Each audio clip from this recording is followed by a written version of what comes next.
열왕기하 18장 13절로부터 17절 말씀까지 교독하겠습니다. 히스기야 왕 14년에 아수르의 왕 사네립이 올라와서 유다 모든 견고한 성읍들을 쳐서 점령하며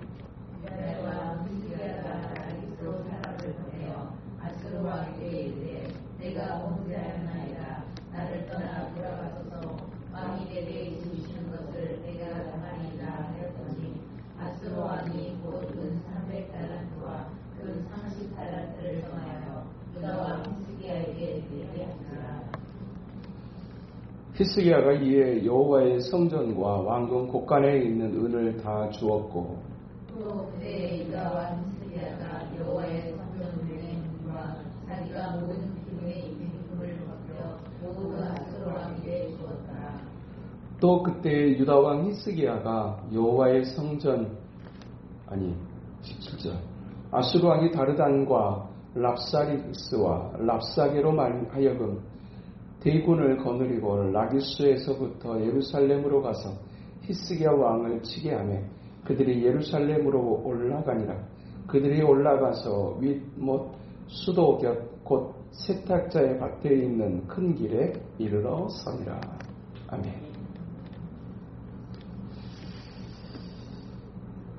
인생을 살아가면서 우리는 때로 위기를 경험하게 됩니다. 어떻게 해야 될 것인가? 어떻게 이 문제를 풀어갈 것인가? 라고 하는 고민스러운 상황 속에 놓여져 있을 때 우리에게는 딱 두 가지의 길을 가운데 하나를 선택해야 합니다. 그것은 이 위기 앞에서 하나님을 신뢰하고 믿음으로 내가 살아갈 것인가? 또 하나의 길은 내가 그 상황 앞에서 인간적인 타협과 나의 계산을 따라서 살아갈 것인가? 어떤 길을 선택할 것인가? 둘 중에 하나를 우리는 선택하게 됩니다. 곧 믿음으로 계속 지금까지 살아왔던 것처럼 비록 상황은 어렵고 또 위기가 분명하지만 내가 그렇게 살아왔던 것처럼 계속해서 살아갈 것인가? 아니면 이 상황이 너무 심각하고 너무나 어려우니 믿음으로만은 부족할 것 같다라고 하는 생각이 들게 될 때 사람은 적당한 차선책을 찾고 타협점을 찾게 되어지는 것입니다. 오늘 이스라엘 백성들의 특별하게 이제 남쪽 유다의 하나님 앞에서 신실한 삶을 살아왔던 히스기야 왕의 상황이 그러했습니다. 아버지 아하스의 악행으로 말미암아서 온 나라가 어지러움과 어두움에 사로잡히게 되어져 결국 그의 아버지는 왕들의 묘시에도 들어가지 못하는 채로 그렇게 슬픈 비참한 초라한 죽음을 맞이하고 그 아버지로 말미암아서 온통 어지러워지고 어두워져 버린 남쪽 유다를 다스리는 그 막중한 책임을 져야 했던 사람 히스기야는 그의 아버지가 폐쇄시켜버렸던 성전의 문을 다시 열고 중단시켜버렸던 여호와의 앞에서의 제사를 다시 회복시키면서 우리가 어디서부터 회복해야 될 것인가?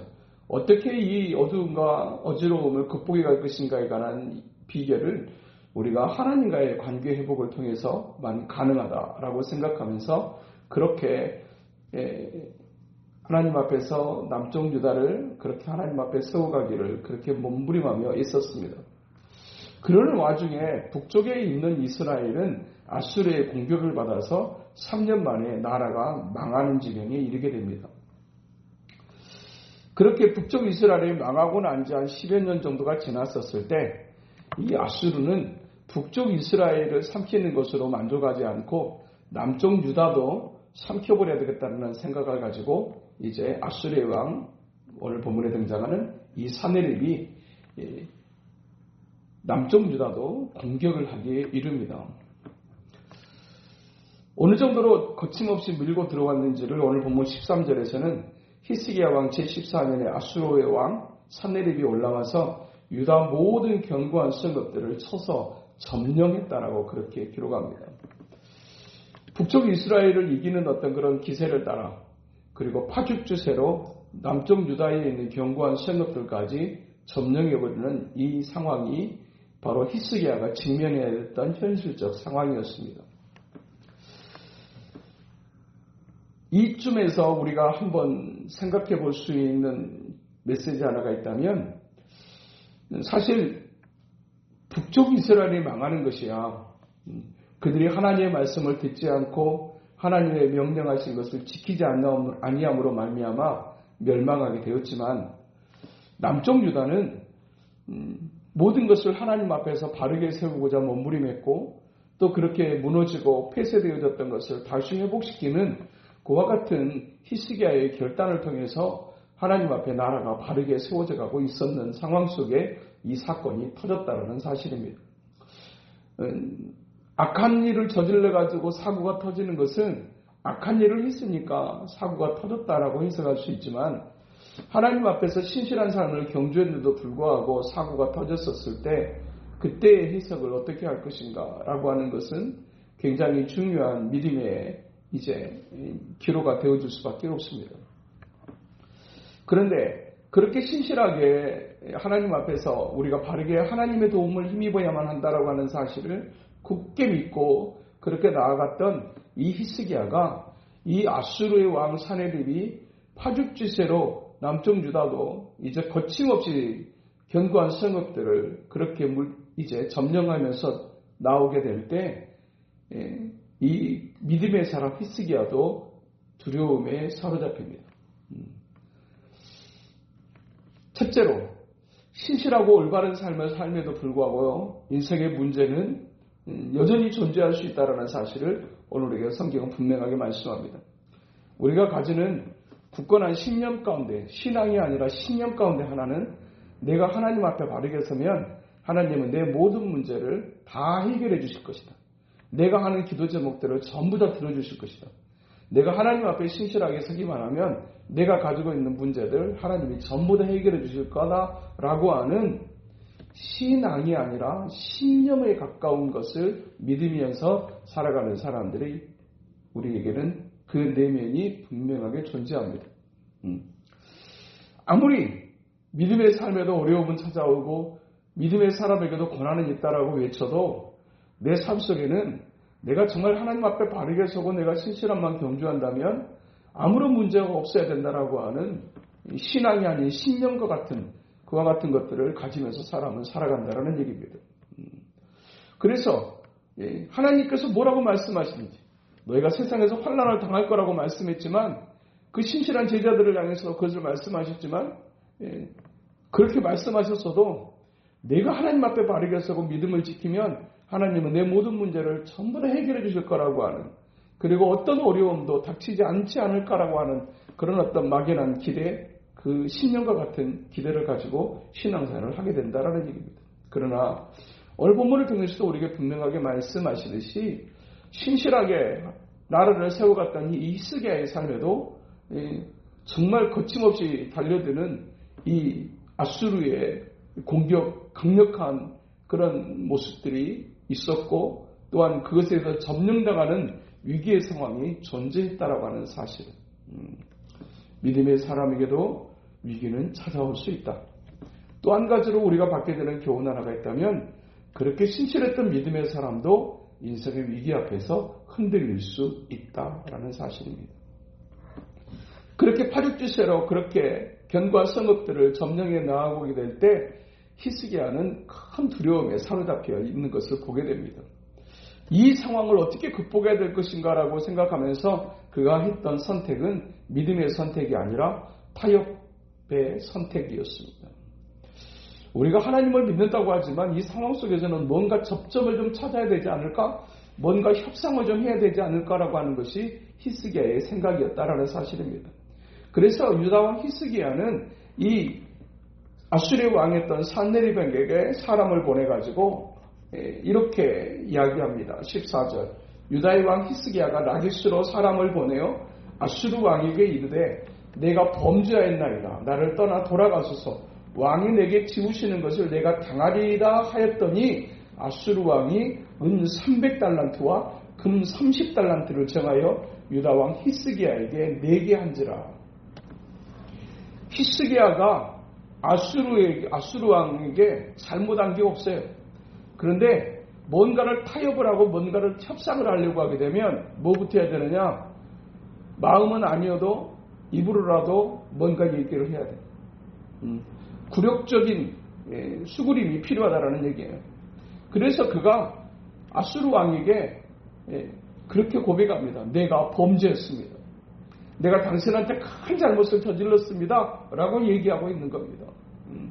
그러면서 이제 협상을 하기 위해서 이 아수르 왕을 향해서 내가 무엇을 하면 되겠습니까? 라고 얘기하게 될 때 이 아수르 왕은 엄청난 것을 요구합니다. 은 300달란트와 금 30달란트. 이 한 달란트의 이 가치가 얼마나 큰 것인가를 얼마 전에 살핀 바가 있어요. 그런데 1달란트의 가치도 어마어마한 것인데 은 300달란트와 금 30달란트를 이렇게 내라고 그렇게 요구를 합니다. 그 요구 앞에 이 히스기야가 했던 것은 그 요구를 들어주기 위해서 그가 15절에 보니까 히스기야가 이에 여호와의 성전과 왕궁 곳간에 있는 은을 다 주었고 또 그때 유다 왕 히스기야가 여호와의 성전 문에 금과 자기가 모든 기둥에 입힌 금을 벗겨 모두 아수르 왕에게 주었더라. 그냥 전부 다 내어준 겁니다. 은 300달란트와 금 30달란트를 채우기 위해서 심지어는 성전의 기둥에 있는 금까지 전부 벗겨가지고 그 왕의 이 아수르 왕의 요구를 들어주게 된 겁니다. 얼마나 굴욕적인. 내가 좀 적당한 어떤 그런 계산을 가지고 적당히 타협하게 되게 되면 이 문제를 해결할 수 있지 않을까라고 하는 이 타협점을 찾는 사선색은 생각보다 많은 것을 내어줘야 될 수 있다라고 하는 사실을 오늘 우리에게 말씀해 주세요. 적당히 내가 그냥 좀 고개 수그리고 내가 적당히 좀 한번 좀 봐주십시오 라고 얘기하게 되면 그냥 그렇게 적당히 넘어가는 것 같지만 생각보다도 많은 것을 잃게 되어진다는 사실을 우리가 볼 수 있어요. 그렇게라도 해서 문제를 해결하고 나면 괜찮아지지 않을까라고 하는 생각이 히스기야의 생각이었습니다. 그렇게 해서 성전 기둥에 있는 것까지 다 금을 벗겨가지고 이제 아수르 왕에게 전부 다 주었어요. 그러면 딱 끝나야 될 것 같은데 그렇게 해서 인생의 문제가 끝나게 되면 얼마나 좋겠습니까? 내가 좀 억울하지만 내가 좀 손해보지만 내가 그냥 요 정도로 해서 그냥 하게 되게 되면 끝나지 않을까라고 하는 인간적인 생각. 믿음이 아닌 차선책을 선택하게 될 때, 믿음의 최선이 아닌 차선책을 선택하게 될 때 그 차선책은 항상 최악의 악수가 될 수 있다는 사실을 오늘 우리에게 분명하게 말씀하는데 그렇게 하고 나게 되게 되면 아수르 왕이 물러가야 될 것 같고 아수르 왕이 이제 이 남쪽 유다를 향해서 다시는 건들지 않아야 될 것 같은데 어떻습니까?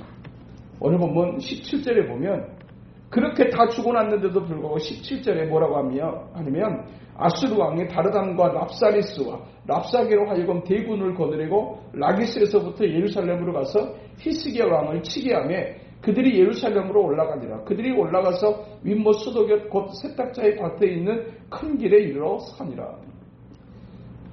사탄의 역사와 세상의 역사는 내가 적당하게 좀 희생하고 손해보고 타협점을 찾으면 문제를 해결해주고 지나갈 것 같지만 결코 그렇지 않습니다. 1차 침공이 이루어졌었을 때 히스기야 왕은 정식으로 아수르 왕 랍사게와 사네립과 이제 협상을 했습니다. 그래가지고 그가 요구하는 것을 다 들어줬어요. 그런데 그것으로 끝날 것 같지만 그렇게 끝내지 않고 다시 2차 침공을 하는데 2차 침공을 할 때는 이 아수르 왕 사네립이 직접 가지를 않습니다. 왜 그랬을까요? 자기가 받아먹은 것이 많으니까. 자기가 어마어마한 것을 받았으니까. 그러니까 정상적인 어떤 그런 상태라고 하게 되게 되면 그러면 안 되는 거고. 그러니까 자기는 안 나가고 자기 밑에 있는 군대 장관들을 이제 보내가지고 이 남쪽 유다를 또 공격하게 하고 있는 것을 우리가 볼 수 있습니다. 여기서 우리가 받게 되는 교훈, 타협은 내가 하나님 앞에서 믿음으로 살겠다라고 하는 그 최선의 것을 선택하지 않는 차선의 타협이라고 하는 것은 문제를 해결하는 진정한 해결책이 될 수가 없다라고 하는 사실입니다.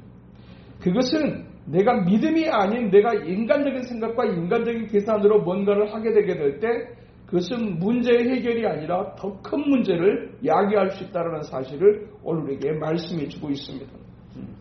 믿음 대신에 인간적인 계산, 인간적인 방법을 선택하게 되게 될 때 그 결국은 더 깊고 큰 굴욕을 경험하게 될 수밖에 없다는 사실을 오늘 우리에게 말씀해 주고 있습니다. 그렇게 해서 군대 장관이 2차로 남쪽 유다를 침공을 하게 되어지는데 이 남쪽 유다를 침공하면서 그들이 이 남쪽 유다를 무너뜨리기 위한 전략이 두 가지가 있었던 것을 오늘 본문 이제 우리가 본문의 내용이 좀 길어가지고 다 읽지 않았어요. 그 두 가지의 전략이 있었는데 이 전략은 사탄이 하나님의 사람들을 무너뜨리기 위해서 그리고 세상이 하나님의 사람들을 향해서 하는 이제 무너뜨리는 전략 두 가지를 우리가 보게 되어지는데 첫 번째 전략이 어떤 것이냐면 하나님에 대한 조롱입니다. 믿음으로 산다라고 하는 것, 그거 믿음으로 사는 것 결코 쉬운 일이 아니에요. 그런데 그 믿음으로 사는 그 결코 쉽지 않는 그 삶을 향해서 세상과 마귀는 이제 아주 쉽게 조롱해버리고 많은 것을 우리가 볼 수 있다는 얘기입니다. 18장 32절 18장 이제 그렇게 해서 2차 침공이 이루어져 가지고 이 군대 장관에 의해서 이제 이 남쪽 유다가 공경에 놓여져 있을 때 그때 이 남쪽 유다를 무너뜨리기 위한 이 아수르의 전략이 32절 후반부에 보게 되게 되면 이렇게 기록합니다. 너희가 살고 죽지 아니하리라. 히스기야가 너희를 설득하여 이르기를 여호와께서 우리를 건지시리라 하여도 히스기야에게 듣지 말라. 이스라엘 백성들을 향해서 군대 장관이 뭐라고 하냐면 너희 왕 히스기야가 너희들한테 분명하게 얘기할 것이다. 하나님께서 우리를 지키십니다. 하나님께서 우리를 지키실 것입니다. 여러분 이것을 믿으셔야 합니다. 라고 분명하게 너희 왕 히스기야가 얘기했을 것이다마는 웃기는 소리 하지 마라 하는 얘기입니다. 그러면서 또 33절에 이렇게 말합니다. 민족의 신들 중에 어느 한 신이 그의 땅을 아수르 왕의 손에서 건진 자가 있느냐라고 얘기합니다. 이미 북쪽 이스라엘을 이겨버렸던 그 과거의 전력으로 인해서 그들이 얼마나 한껏 교만해져 있는지를 우리가 볼 수 있는 겁니다. 북쪽 이스라엘, 남쪽 유다보다도 훨씬 더 영토도 크고 더 많은 사람들이 살고 있었던 북쪽 이스라엘도 우리가 이겼다. 너희들만 하나님을 섬기는 것이 아니라 북쪽 이스라엘도 하나님을 얘기하지 않았었느냐? 그런데 그 하나님이 북쪽 이스라엘을 우리의 손에서 건져내었느냐라는 얘기입니다. 어떤 신이 아수르 왕의 손에서 그들의 땅을 건져낸 적이 있느냐라고 그렇게 이야기를 하면서 조롱하고 있는 것입니다. 두 번째 전략이 뭐냐면 그것은 비교하며 비웃음과 논리적인 조롱을 한다는 얘기입니다. 18장 35절에 보면 그가 또 이렇게 이야기합니다. 이에 hil기야의 이제 18장 35절에 보면 민족의 모든 신들 중에 누가 그의 땅을 내 손에서 건져내었기에 여호와가 예루살렘을 내 손에서 건지겠느냐? 그렇게 자기들의 왕이었던 아수르 왕 이제 산헤립이 그렇게 얘기한다는 사실을 모든 백성들에게 그렇게 외치고 있는 것입니다. 마귀는 지금도 그렇게 세상은 그렇게 조롱합니다. 너희들이 하나님을 믿는다고 해봤자 너희들이 하나님을 믿는 그 결과가 뭐냐라고 얘기하고 너희가 하나님 앞에 기도한다고 하지만 그 기도로 인해서 바뀐 것이 뭐냐라고 얘기하는 세상의 조롱, 마귀의 조롱이 지금도 여전히 끊임없이 우리의 귓가를 향해서 때로는 우리의 마음속에서 그렇게 끊임없이 외쳐댄다라는 얘기입니다. 가끔씩은 우리가 신앙생활을 한다고 하다가 열심히 또 하나님께서 우리에게 이렇게 하셨다고 고백하다가 어느 날 인생에 내가 정말 풀지 못하는 어떤 그런 인생의 난제 앞에 여전히 해결되지 않는 숙제 속에 우리가 가지는 회의 가운데 하나가 있다면 그것은 하나님이 진짜 앞에 기도하고 그렇게 나름대로 한다고 했는데 도대체 이건 왜 이렇게 안 되는가 싶을 때 정말 기도를 해도 쓸데없다라고 하는 생각이 드는 순간들이 존재할 수 있다라는 얘기입니다. 한 부분으로는 분명히 하나님께서 이렇게 우리를 도우셨다라고 고백하지만 또 한 부분으로 해결되지 않는 어떤 그런 문제나 상황에 대해서는 여전히 있던 우리가 무력감을 가지고 때로는 어떤 신앙의 회의와 의심을 가지게 되는 순간들이 있을 수 있다라는 얘기입니다. 그 지점을 마귀는 절대로 놓치지 않고 그 부분을 가지고 조롱하고 그 부분을 통해서 하나님의 이름을 이제 추락시키고 그리고 하나님 앞에서 우리가 가지는 신앙의 이제 무력함을 끊임없이 공격하고 있는 것을 우리가 보게 되어진다라고 하는 사실입니다. 수천 년 전에 남쪽 유다를 무너뜨리기 위한 전략도 그것이었던 것처럼 오늘 역시 또 하나님의 사람들을 무너뜨리기 위한 마귀의 전략, 세상의 전략은 무시하고 조롱하는 것입니다. 하나님 믿어봤자 쓸데없지 않느냐. 너희들이 그렇게 기도한다고 해봤자 도대체 뭐가 달라졌는데, 뭐가 변화가 있는데 라고 얘기하면서 끊임없이 조롱하고 비웃고 그러면서 우리의 믿음이 참으로 아무것도 아닌 것처럼 그렇게 무시해버리는 그런 어떤 세상의 모습 그리고 마귀의 전략은 오늘도 우리를 심각하게 아프게 하고 우리를 힘겹게 만들 수 있다는 사실입니다. 그런 어떤 위기의 상황 앞에서 그러면 우리는 하나님의 사람들은 어떻게 해야 될 것인가 하는 것을 하나님의 사람 히스기야의 모습을 통해서 우리가 보게 되어지는데 그 상황 앞에서 히스기야가 보였던 반응은 세 가지였습니다. 첫 번째, 침묵이었습니다. 그들이 그렇게 조롱하고 그렇게 무시하고 그렇게 달려들어도 그것에 맞서 싸우지 말라고 히스기야는 이스라엘 백성들에게 명령을 했습니다. 18장 36절. 그러나 백성이 잠잠하고 한마디도 그에게 대답하지 아니하니 이는 왕이 명령하여 대답하지 말라 하였습니다. 그렇게 세상에 조롱하고 무시하고 신앙생활 해봤자 쓸데없고 기도해봤자 뭐가 달라지며 이런 식으로 조롱하고 무시하는 이와 같은 세상의 외침 그리고 마귀의 공격 앞에서 가장 먼저 취하게 했던 히스기야의 반응은 하나님 앞에 사람 앞에 침묵하죠. 그 상황 앞에서 얼마나 마음이 상하고 감정적으로 막 격발이 일어납니까? 그러나 히스기야는 백성들에게 그렇게 말했어요. 너희들이 아무리 그렇게 조롱하고 무시하고 너희들의 감정을 건드려도 감정적으로 반응하지 말아라. 감정적으로 반응하지 말아라. 그리고 그 일에 대해서 침묵하라고 했어요. 두 번째로 그와 같은 상황 속에서 히스기야가 취했던 두 번째 행동은 하나님의 뜻을 살피는 것이었어요. 하나님의 뜻이 어디 있는가를 살피는 것. 인생의 위기 앞에서 또 여러 가지 정말 무력감이 드는 어떤 그런 막막한 상황 속에서 내 힘으로 이겨낼 수 없을 것 같은 인생의 문제 앞에서 우리가 두 번째로 취해야 될 행동 그것은 하나님의 뜻을 살피는 것이에요. 이 히스기야는 그와 같은 기가 막힌 상황 속에서 상황이 임하게 되게 될 때 히스기야는 한 가지 행동을 취해요. 그 한 가지 행동이 뭐냐면 그것이 바로 이제 선지자 이사야에게 이 상황을 이야기하고 하나님의 뜻을 살피고 하나님의 말을 듣고 싶었던 것 그것이 히스기야의 행동이었던 것을 우리가 볼 수 있다라고 하는 사실입니다. 오늘 이제 열왕기하 19장 2절에 보면 왕궁에 히스기야 왕이 듣고 그것을 찢고 굵은 배를 두르고 여호와의 전에 들어가서 왕궁의 책임자인 엘리야김과 서기관 셈나와 제사장 중 장로들에게 굵은 배를 둘려서 아모스의 아들 선지자 이사야에게로 보내매.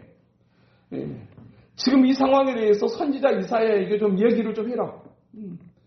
그리고 이제 그것에 대해서 이제 하기 위해서 이제 보냅니다. 그때 5절에 보니까 이와 같이 히스기야 왕의 신복이 이사야에게 나아가니 이사야가 그들에게 이르되 너희는 너희 주에게 이렇게 말하라. 여호와의 말씀이 너는 아수르 왕의 신복에게 들은 바 나를 모욕하는 말 때문에 두려워하지 말라. 내가 한 영을 그의 속에 두어 그로 소문을 듣고 그의 본국으로 돌아가게 하고 또 그의 본국에서 그에게 칼에 죽게 하리라 하셨느니라.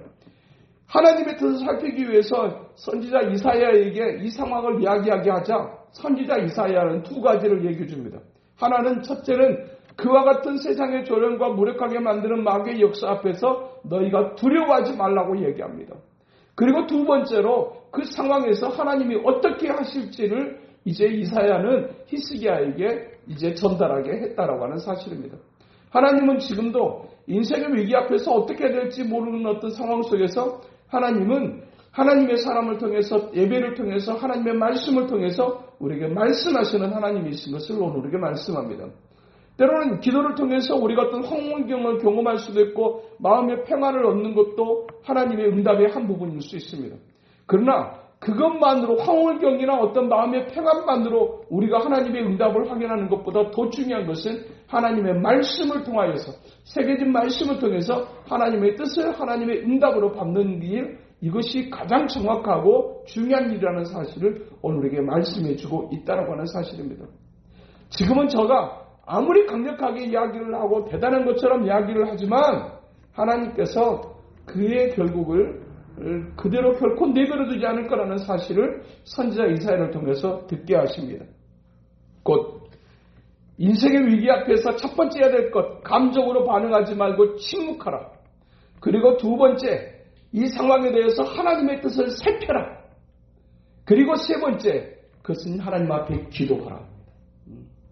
그와 같은 상황에서도 이제 이 아수르 왕 랍사게가 했던 일이 또 이제 하나가 있었는데, 그것은 이제 말로 해도 안 되니까 조롱하는 이제 이 이야기를 편지로 써가지고 히스기야에게 직접 전달하게 합니다.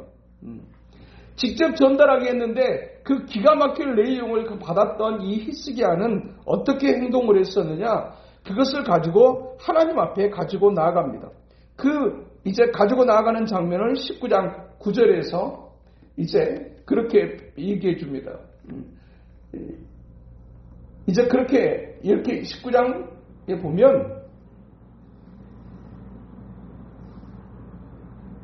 14절 이렇게 얘기합니다. 히스기야가 사자의 손에서 편지를 받아보고 여호와의 성전에 올라가서 히스기야가 그 편지를 여호와 앞에 펴놓고 그 앞에서 히스기야가 기도하여 이르되. 자, 보십시오. 히스기야의 믿음이라고 하는 것이 어떤 것인가 하는 것을 우리가 14절을 통해서 보게 되어지는데, 사실 하나님은 보이지 않습니다. 하나님은 영이어서 보이지 않습니다. 그런데 하나님을 믿는 사람들은 어떻게 살아가느냐? 보이지 않는 하나님을 마치 앞에 계신 것처럼 그 하나님을 정확하게 인식하고 또한 그 하나님 앞에서 행동하는 것, 그것이 믿음이다. 이 히스기야는 그 아수르 왕이 보낸 편지를 가지고 어디로 가져가냐면 하나님의 성전으로 가지고 갑니다.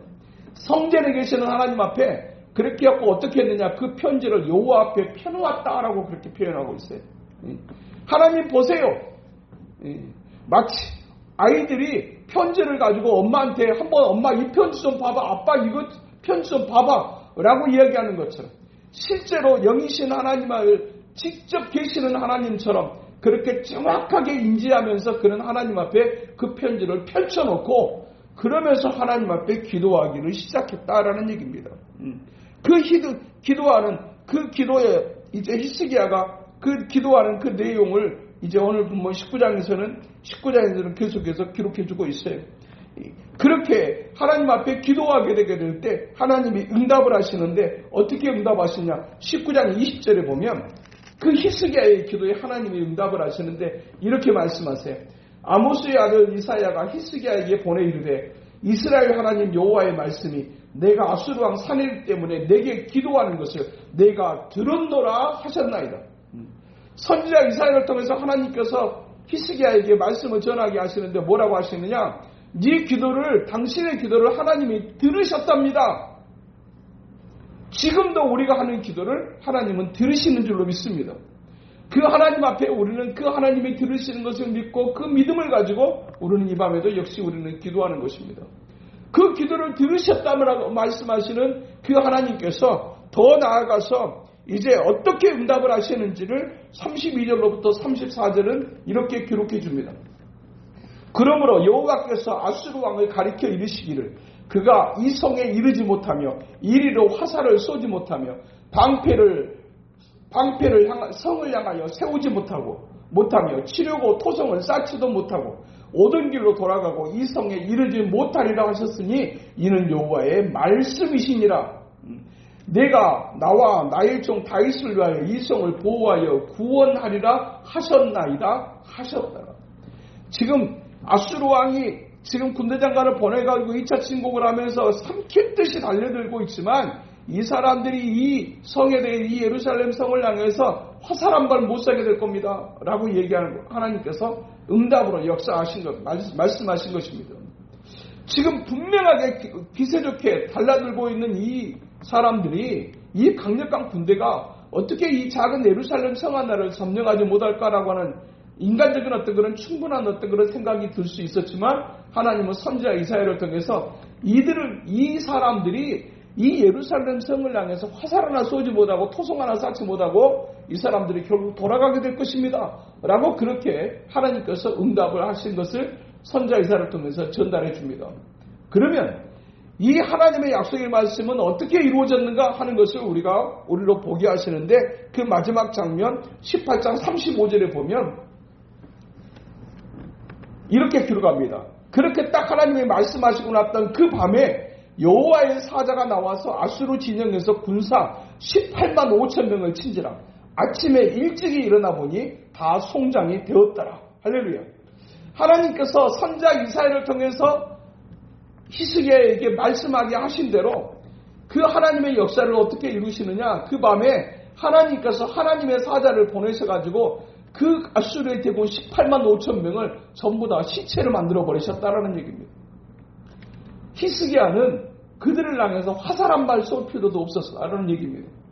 직접 손으로 나가서 피 묻힐 일도 없이 하나님께서 그렇게 하나님 앞에 이제 사람 앞에 감정으로 반응하지 않고 침묵하고, 그리고 하나님의 뜻을 살피며 하나님 앞에 엎드려 기도하는 히스기야에게 응답하시는 하나님의 응답이 얼마나 놀라운가 하는 것을 보여주고 있어요.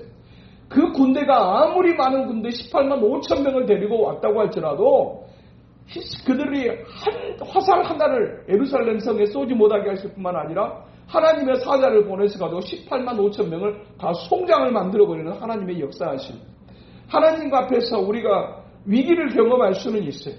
그런데 그 위기 앞에 계산으로, 차선책으로, 타협함으로 이 문제를 해결하기를 시도하지 않고 정말 하나님 앞에서 믿음으로 시도하고자 하고, 믿음으로 하나님 앞에서 살고자 하고, 믿음으로 이 문제를 해결하기를 결단하게 되게 될 때 하나님은 사람이 상상할 수 없는 방법으로 하나님의 역사를 이뤄내시고 마시는 하나님이신 것을 오늘 우리에게 말씀해주고 있다라고 하는 사실입니다. 그 히스기야의 하나님은 살아계신 하나님이고, 그 히스기야에게 역사했던 그 하나님은 지금도 살아계셔서 동일하게 우리의 삶 가운데 역사하시는 하나님이신 줄로 믿습니다. 우리는 이 하나님을 믿습니다. 그리고 이 하나님을 믿기에 또한 우리는 히스기야가 했던 것처럼 하나님 앞에 하나님의 뜻을 살피고 하나님 아버지 앞에서 기도하는 이 밤을 우리가 가지게 된다라고 하는 사실입니다. 하나님 앞에 신실한 삶을 살아도 위기가 존재할 수 있습니다.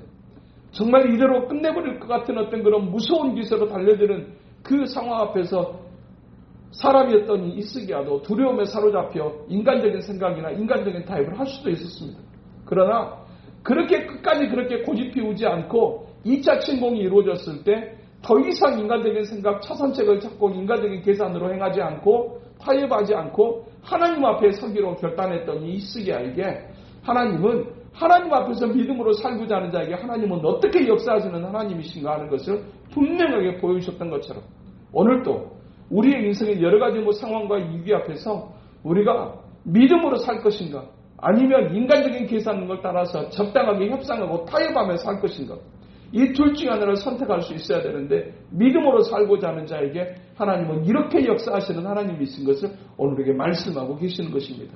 그러기에 또한 우리는 히스기야처럼 인간적인 생각이나 인간적인 감정으로 반응하지 않고 오히려 하나님의 뜻을 살피며 말씀 속에서 하나님의 뜻을 찾고 그리고 하나님 앞에 기도하기를 힘쓰는 것, 이것이 히스기야에게 했던 방법이듯이 또한 우리의 방법이 될 것을 오늘 우리에게 말씀하고 계시는 것입니다. 해결은 하나님의 손에 있습니다. 하나님의 방법으로, 사실 하나님께서 그렇게 하실 거라고 말씀하실 때 도대체 어떻게 그런 일이 가능할까라고 하는 생각이 히스기야에게 분명하게 들 수 있었을 거예요. 그럼에도 불구하고 하나님이 하시는 일은 사람의 상식과 사람의 생각을 초월한다. 그냥 여호와의 사자를 하나님께서 보내시니 그가 18만 5천 명을 하룻밤 사이에 송장을 만들어버리시는 그 역사는, 그 하나님의 능력은 오늘도 동일하게 역사하시는 하나님의 능력이라고 우리에게 말씀하고 계시는 것입니다. 오늘도 염려에 빠져 두려움에 사로잡혀 살 수밖에 없는 상황이 있을지라도 그렇게 인간적인 생각을 따라 사는 것이 아니라 믿음으로 살기를 결단하고 하나님 앞에 히스기야처럼 엎드려 하나님 앞에 기도하기 힘쓰는 우리 모두가 되어져서 현재 상황은 유용한 것 같지만, 어려운 것 같지만 하나님이 돌아보니 또 이렇게 역사하셨다고 고백하고 간증이 있는 우리 모두의 삶 될 수 있게 되기를 주님의 이름으로 축복합니다. 걸어가신 하나님 아버지, 끊임없이 밀물듯이 달려오는 인생의 위기는 우리의 신앙의 여신과 상관없이 계속되어지는 것을 보게 됩니다. 하나님 아버지, 그와 같은 상황 속에서 우리가 어떻게 반응해야 될 것인가, 무엇이 진정한 최선이 될 수 있는가 하는 것을 오늘 또 히스기야를 통해서 교훈해 주시는 하나님 아버지, 오늘 또 주시는 말씀을 깊이 새겨 어떤 위기 어떤 상황이 있든지 오직 믿음으로 그 상황을 이겨내기를 힘쓰는 우리 될 수 있도록 인도하여 주시옵소서. 함께해 줄 주님을 의지합니다. 예수님 이름으로 기도하옵나이다.